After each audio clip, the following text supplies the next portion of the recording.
हमारे साथ कार्यक्रम में शामिल हो रही है एडलवाइज म्यूचुअल फंड की एमडी और सीईओ और साथ ही एमफी की वाइस चेयरपर्सन राधिका गुप्ता जी। राधिका जी, बहुत बहुत स्वागत है आपका।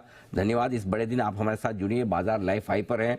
बहुत बहुत बधाइयाँ आपको, आपकी पूरी टीम को। ये बताएं, जो जिस वजह से बाजार में इतना मूड माहौल अच्छा है चुनाव के नतीजों से, बाजार के लिए एज अ फंड मैनेजर आप क्या डायरेक्शन, क्या बड़े कंक्लूजन ले रहे हैं इन रिजल्ट से? देखिए अनिल जी, नमस्कार। एक्चुअली मैं आई वाज हियरिंग प्रधानमंत्री मोदी जी का एड्रेस। मैं उन्हीं की कॉन्स्टिट्यूएंसी में बनारस में थी ओवर द वीकेंड, और एक बहुत सेंस ऑफ ऑप्टिमिज्म था। But I think as a fund manager, as a fund management house, हम क्या देखते हैं कि देश में एक जो स्टेबिलिटी का माहौल है, एक जो इतनी सारी रिफॉर्म्स आ रही हैं, खासकर manufacturing side of the economy, वो एक कंटिन्यूएशन रहे इस स्टेबिलिटी में, इस रिफॉर्म्स मोमेंटम में। एंड आई थिंक ये वीकेंड का वर्डिक्ट बाजार को थोड़ा सा यकीन देता है कि जो माहौल है ये स्टेबल रहेगा, which is perhaps why the markets are reacting. मैं हमेशा कहती हूँ कि इलेक्शंस का रिएक्शन मार्केट के लिए शॉर्ट टर्म होता है, चाहे जो भी आउटकम हो। लेकिन देश के लिए क्या इंपॉर्टेंट है? दो चीजें, एक तो स्टेबिलिटी एंड रिफॉर्म मोमेंटम, और दूसरा कि हम थोड़ा पॉपुलिज्म को छोड़ के इन्वेस्टमेंट की तरफ बात करें। And I think that as long as that continues, market बहुत खुश रहता है। शायद इसलिए थोड़ी खुशी है आज। के बड़े डायरेक्शन। अब ये बताएं कि लाइफ हाई पर है, लोगों को लगता है कि बड़ी तेजी बन सकती है। काफी लोग इंतजार कर रहे थे कि इलेक्शन के नतीजे आए फिर पैसा लगाए, और उस समय तो इंतजार ठीक था। अब बढ़ा हुआ है मार्केट, अब लगता है कि मिस हो गया, नीचे आएगा क्या, वेट करें, लगा लें। मतलब इतने सारे सवाल पहले से ज्यादा अब है। तो बताएं, जरा जवाब दें, क्या करना चाहिए?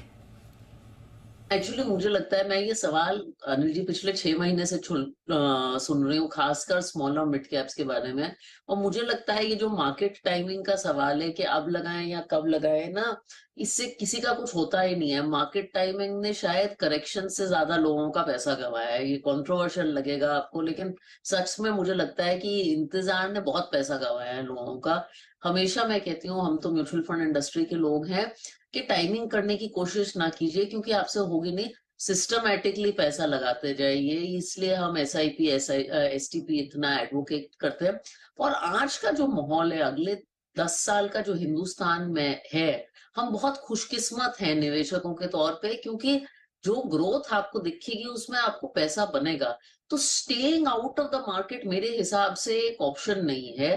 दैट डजंट मीन कि आप बहुत एक्सेसिव रिस्क लें, लेकिन staying out of the market मेरे हिसाब से कभी एक ऑप्शन रहा नहीं। डटे रहें तब पैसा बनेगा। बाहर से देखेंगे तो कुछ होने वाला नहीं। तो इन्वेस्टेड रहना जरूरी है। कहाँ रहना है, कितना रहना है, वही आप डिसाइड करें। किस तरह के एसेट क्लासेस में या किस तरह के फंड्स में इस वक्त इन्वेस्टेड रहना ठीक है? जब हम छोटे इलेक्शन से बड़े इलेक्शन की यात्रा करेंगे तो क्या पोजीशनिंग होनी चाहिए इन्वेस्टर्स की?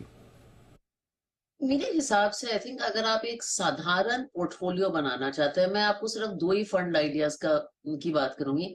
सबसे पहले, अगर एक इक्विटी निवेशक को एक फंड करना है, मेरे हिसाब से वो मल्टी कैप फंड होना चाहिए। हम्म। क्योंकि इसमें आपके जो तीनों मार्केट कैप सेगमेंट्स हैं, लार्ज, मिड और स्मॉल, तीनों का हिस्सा है। आज की जो इकोनॉमी है वो एक दो सेक्टर की या एक सेक्टर की इकोनॉमी नहीं है। मैं आपको फाइनेंशियल्स के बारे में भी एक स्टोरी बता सकती हूँ, और मैन्युफैक्चरिंग के बारे में, और मैं हेल्थ केयर के बारे में बता सकती हूँ। तो अगर आपको पूरी इकोनॉमी की रिप्रेजेंटेशन चाहिए, तो आपको ये सारे सेगमेंट्स चाहिए।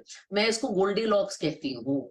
लार्ज कैप बहुत सेक्टर्स को एक्सक्लूड करता है, स्मॉल और मिड कैप्स थोड़े अग्रेसिव हो जाते हैं, तो मल्टी कैप उसका मेरे हिसाब से सही मिश्रण है।